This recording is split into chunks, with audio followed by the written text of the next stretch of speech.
Boa noite a todos e a todas. Hoje, então, a Solange, ela leu do Evangelho segundo o Espiritismo, né, que a maioria daqui já conhece. E esse capítulo, eu já falei semana retrasada, né, foi Estranha Moral, né? Nós estamos lendo e estudando este capítulo. E aí ele já fala sobre estranha moral, né? Que é algo estranho, que não condiz muito com aquilo que nós já ouvimos falar do Cristo. Tá? Porque você vê, neste item, ele fala: não penseis que eu tenha vindo trazer a paz à terra. Não vim trazer a paz, mas a espada. Isso está em Mateus. E em Lucas, ele já vai falar: vim para lançar fogo à terra. E aí a gente pensa, mas não condiz nada, como em outros momentos que Jesus, ele falava coisas diferentes, como aqui no Evangelho de Mateus, no capítulo 5, ele fala: bem-aventurados os pacificadores, porque eles serão chamados de filhos de Deus. Né? Então, um pai, né? Vamos dizer assim, Jesus ele colocava como, né, bem-aventurados os pacificadores, né? Que aqueles que acalmam, que não trazem a guerra, né? Aí no Evangelho de João, no capítulo 16, ele fala: tenho-vos dito isto, para que em mim tenhas paz. No mundo tereis aflições, mas tende bom ânimo, eu venci o mundo. Então, também que através, tenho-vos dito isto para que em mim tenhais paz também. E ele fala nessa outra passagem: não vim trazer a paz, né? E aí, no Antigo Testamento, o profeta Isaías, ele falava assim, que o Messias era o príncipe da paz, tá? Que vem com o papel de pacificador entre Deus e a humanidade.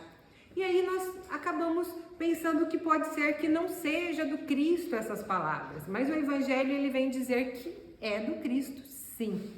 E aí nós vamos entender o porquê que Cristo, então, ele falou desta forma e parece tão estranha em relação ao que ele já falava antes. Vamos contextualizar. Quando ele, lá em Mateus, no capítulo 10, que está essa passagem, Jesus, ele está falando, né? Ele fala isso para os discípulos, porque ele está mandando os 12 discípulos para pregar e para fazer curas em Israel, que é a primeira cidade que eles iriam iniciar tudo, e que em Israel era para os judeus, né? E aí a gente vai lembrar que os judeus, na época, eles acreditavam que o Messias iria vir para trazer, vamos dizer assim, salvar eles em relação aos romanos, que eles estavam, vamos dizer assim, sendo... os romanos controlavam eles e eles achavam que o Messias iria vir para salvá-los. Então, através da guerra, ia separar e ia fazer com que, né, eles pudessem ser salvos. E Jesus, então, ele coloca desta forma, porque ele já estava querendo que os seus discípulos, né, prepará-los para que eles entendessem que, né, ele não veio trazer a paz, mas a paz do mundo, tá? Essa paz que os judeus mesmo, eles queriam, que era através da guerra, tá? Mas a espada. E aí vamos pensar assim, que a espada, quando ele coloca sobre a espada, ele não quer dizer a questão exterior, a espada em relação às pessoas, mas sim a espada da mudança interior, tá? Então, quando a gente coloca a paz do mundo e a paz do Cristo, tá? Nós vamos pensar que a paz do mundo, ela é totalmente diferente do que a paz do Cristo. Quando está em João, outra passagem, ele vai falar sobre a paz. Ele fala que Jesus colocou assim: deixo-vos a paz, A minha paz vos dou, não vou-la dou como o mundo a dá. Então ele já mostra essa diferença, que existe, né, a paz do mundo e a paz do Cristo. E essa paz do mundo nós todos já conhecemos. O que é a paz do mundo? É aquilo que nós buscamos exteriormente, tá? É aquela paz onde não tem sofrimento, aonde existe uma tranquilidade, aonde tem pessoas nos servindo, fazendo coisas pela gente, né? É onde está tudo tranquilo, não tem mudança, não tem preocupação, não tem problemas. Esta é a paz do mundo. E que nós buscamos essa paz do mundo, mas não é a paz do Cristo. Quando ele veio falar, eu não vim trazer a paz, porque não é essa paz do mundo que Jesus ele veio trazer. Ele veio trazer, né, todos os ensinamentos, as leis divinas. E essas leis divinas, elas vão, né, ao encontro dessa paz do Cristo. Essa paz do Cristo seria o quê, tá? É nós evoluirmos, nós mudarmos, né? Porque Jesus o tempo todo, ele coloca que nós precisamos estar em movimento, né? Porque vamos pensar assim, as verdadeiras mudanças acontecem na nossa vida quando está tudo bem? Não, tá? As mudanças verdadeiras, elas vêm quando a vida ela traz uns chacoalhões em nós e fazem a gente repensar e mudar, né? Então, é essa espada que Jesus ele estava colocando, tá? Que é essa espada de cortar, né, todas as nossas imperfeições morais. É essa espada que ele veio trazer, para que ele traga aquilo que realmente vai trazer mudança. Porque quais são as nossas, a principal, olha, na hora que eu estava estudando, já sabia, mas não sabia bem, né? Então assim, a gente estuda e daí as coisas elas ficam mais claras. A maior chaga do ser humano é o egoísmo, tá? Então,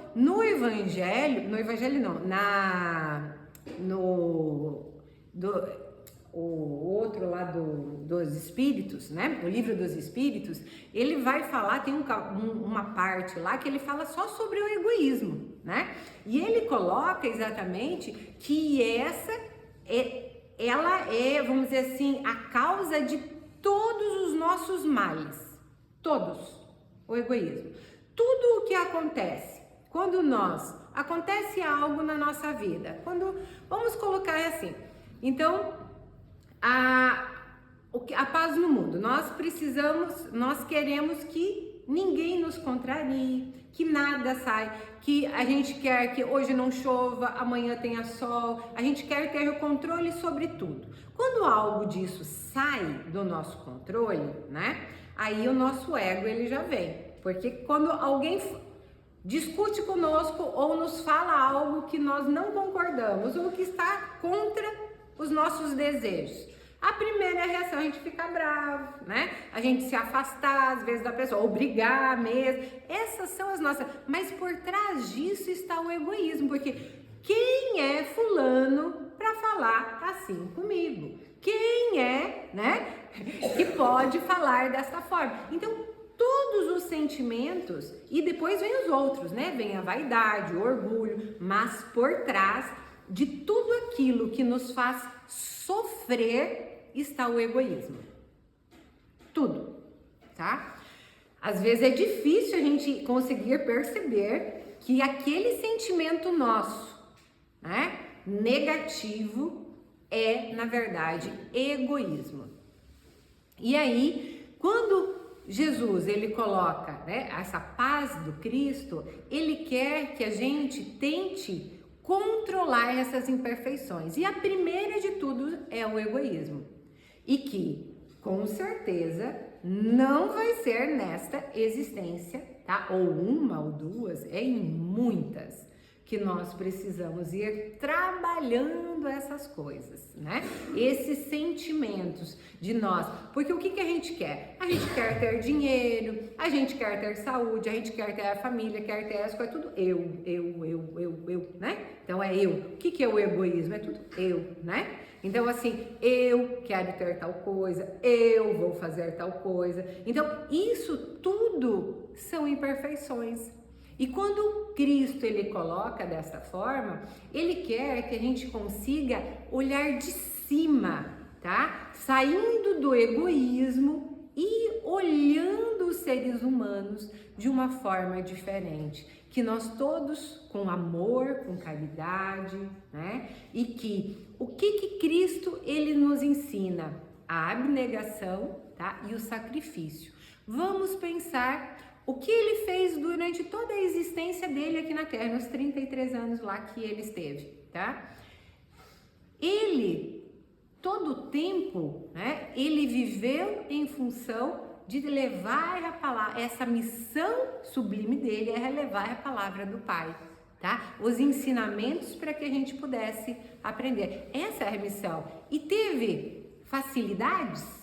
Não, teve perseguição, teve, né, a morte dele, teve sacrifícios. E por que nós achamos que então a paz do Cristo seria a calmaria? Seria algo diferente do que ele viveu? Ele não é o nosso modelo e guia?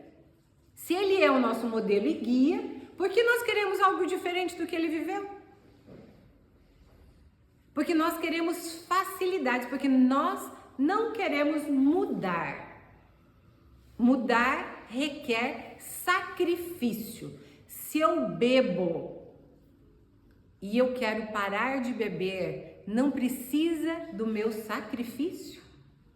Ou vocês acham que é fácil para quem é alcoólatra, que tem um vício, tá? Parar de beber. Não é fácil. Se eu, né, tenho o hábito de falar mal das pessoas e eu quero parar de falar mal das pessoas, é fácil? Os ambientes estão aí o tempo todo. Eu vou em tal lugar, as pessoas falam, eu vou no salão, eu vou nisso, eu vou naquilo. Em todos os lugares as pessoas comentam e eu não posso abrir a boca, né? Eu quero mudar, eu quero ser uma pessoa diferente. É fácil? Não é fácil. Mas essa mudança interna, ela precisa começar. Porque muitas vezes eu sempre falo, mas tá tão bom assim, né? Pra que eu vou mudar? Pra que eu vou fazer tal coisa? Pra que eu vou me esforçar se está tão fácil desse jeito? É porque eu não vou ter a paz do Cristo se eu não mudar as minhas mazelas, as minhas dificuldades internas, porque é isso que o Pai, o reino de Deus, como nós vamos entrar no reino de Deus? Através da mudança, de sermos melhores. Como vamos ser melhores se não tiver mudança? O autoconhecimento, se a gente não saber das nossas imperfeições, fazer de conta que nós somos perfeitos, né? Não é mudar. Se eu acho que eu não tenho que mudar nada, que eu sou boa, suficiente, tá? Eu sou boa, eu sou caridosa, eu faço isso, eu faço aquilo. Se eu não tenho defeito, como que eu vou mudar? E se nós estamos aqui na Terra, se nós ainda estamos reencarnando, nós não somos perfeitos. Ninguém que está aqui é perfeito. E isso nós precisamos entender, de que não somos perfeitos e que nós precisamos mudar. E o autoconhecimento é uma delas, porque nós temos a oportunidade de hoje estarmos numa casa espírita tendo todo esse conhecimento. Pode ser que na próxima reencarnação nós não tenhamos essa oportunidade de ter algo que a gente possa expressar aquilo que nós acreditamos, que tenha essa, vamos dizer assim, esse conhecimento tudo às nossas mãos. E nós estamos tendo essa oportunidade de mudança. E é isso que nós precisamos. Tem uma parte, não sei se todos conhecem a história de Paulo de Tarso, né? Então, na juventude de Paulo, ele era, né, aquela pessoa, ele era um jovem, ele começou muito cedo já a falar, né, a se sobressair aos outros, né? Ele tinha a questão do poder em relação às autoridades do povo dele, de falar de Jesus. Ele acreditava que ele sabia mais, né, do que as outras pessoas. Então ele era soberbo, ele tinha todo, né? Ele começou a perseguir os cristãos. Então assim, ele tinha tudo isso, ele tinha a riqueza, ele tinha o poder, ele tinha tudo, né? E aí o que acontece? Quando ele chegou um momento de ele se ver, né, com o Cristo, quando ele caiu do cavalo lá, que ele estava indo perseguir perseguir um dos cristãos, ele caiu do cavalo e ele ficou cego e Jesus apareceu, né, para ele e falou: Saulo, por que me persegues? Né? Então assim, e ele se viu, ele se olhou internamente, porque ele estava na paz do mundo, né? Fazendo tudo aquilo que ele conseguia, né? Ganhar, e tinha todo o poder. E aí ele se viu cego, né? E ele se viu com Cristo. E aí ele olhou essa espada, ele voltou essa espada de fora para dentro. E aí começou toda a mudança da existência dele. Porque ele aí foi um trabalhador incansável dessas mudanças internas, de ser uma pessoa melhor. E aí, numa passagem no livro Pão Nosso, Combate Interior, ele fala, no finalzinho, ele fala assim, ó, ele sofre e aperfeiçoa no silêncio com a mesma disposição de trabalho e caracterizava nos tempos de cegueira. Ele foi apedrejado, açoitado, preso, incompreendido muitas vezes, mas prossegue sempre ao encontro da divina renovação. Agora essa finalzinha aqui, só para que a gente possa pensar em nós, tá? Se ainda não combates contigo mesmo, dia virá em que serás chamado a semelhante serviço. Emmanuel está falando para nós, tá? Quando ele fala, se ainda Jesus não apareceu, né, para fazer esse combate contigo mesmo, para exigir as mudanças interiores, para que você possa ser uma pessoa melhor, mais bondosa, mais caridosa, lidando com o seu egoísmo, tá? Dia virá que será chamado a semelhante serviço. Ora e vigia. Ore e vigie, tá? Prepara-te e afeiçoa o coração à humildade e à paciência, né? Lembre-te, meu irmão, de que nem mesmo Paulo, agraciado pela visita pessoal de Jesus, conseguiu escapar das próprias mudanças. Então, o que isso mostra? Que todos nós vamos evoluir hoje, ou talvez na próxima existência, se nós não queremos mudar hoje.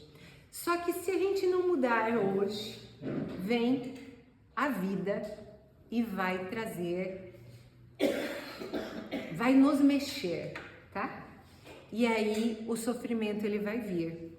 A diferença é se você vai estar preparado ou não para o sofrimento. Como nós vamos estar preparados para o sofrimento? Nos conhecendo, entendendo o que realmente o Cristo quer de nós, entendendo sobre a paz do Cristo, e entendendo que as verdadeiras armas, olha aqui, as verdadeiras armas, ó, Jesus, ó, e notificados de que o próprio Jesus, por amar-nos e servir-nos, não conseguiu escapar ao extremo sacrifício, busquemos eleger a humildade perante o orgulho, o silêncio diante do mal, o serviço à frente do ataque e a serenidade ao lado da violência. Por normas ideais de trabalho, seguindo ao encontro da vitória íntima, que nos propiciará o passaporte necessário à conquista da vida maior. Então, é quando nós conseguimos realmente, nas pequenas coisas, quando alguém briga conosco, e que antigamente a gente ia revidar, ia brigar, ia xingar, quando nós conseguimos nos calar, não significa que não vamos ter raiva, que não queremos pular na outra pessoa, tá? Mas só o fato de conseguirmos controlar os nossos impulsos já é 50% do caminho andado. Quando nós identificamos as nossas mazelas, nós identificamos as nossas dificuldades. Eu sou orgulhoso, eu sou egoísta, eu sou vaidoso. Quando eu realmente percebo as minhas imperfeições morais e realmente eu tento mudar, eu estou a caminho com Jesus. Porque é isso que Ele quer. Ele não exige perfeição absoluta de uma hora para outra, porque não existe algo que hoje eu vou ser uma pessoa diferente e pronto. Não existe. Existe um caminhar. Nem mesmo Paulo se transformou de um dia para o outro. Ele foi lá para o deserto e ficou anos lá, acho que 3 anos, né? Então, assim, 3 anos no deserto, sozinho lá, trabalhando, para ele trabalhar as coisas internas dele, antes de ele começar a pregar. Então, que possamos, sim, identificar as nossas dificuldades, as nossas imperfeições, e sim, poder mudar. Porque é só através do conhecimento é que nós podemos mudar. Conhecer a palavra, tá? Conhecer o Evangelho, para que aí sim as verdadeiras virtudes eternas do Cristo, aí sim nós vamos cultivar. E não as virtudes mundanas, as virtudes que nós achamos aqui na Terra, né? Que são as virtudes, que é o dinheiro, o poder, né? A beleza, tudo. E que não é as verdadeiras virtudes, porque essas são todas perecíveis e que uma hora nós temos, outra hora nós não temos mais, como a juventude, né? Como o dinheiro, como a saúde, como tudo. Então, que realmente possamos valorizar aquilo que realmente importa, que é aquilo que está dentro de nós e não fora. Então, espero que vocês possam ter entendido, né? E que eu possa ter passado aquilo, né? Que a espiritualidade queria nesta noite.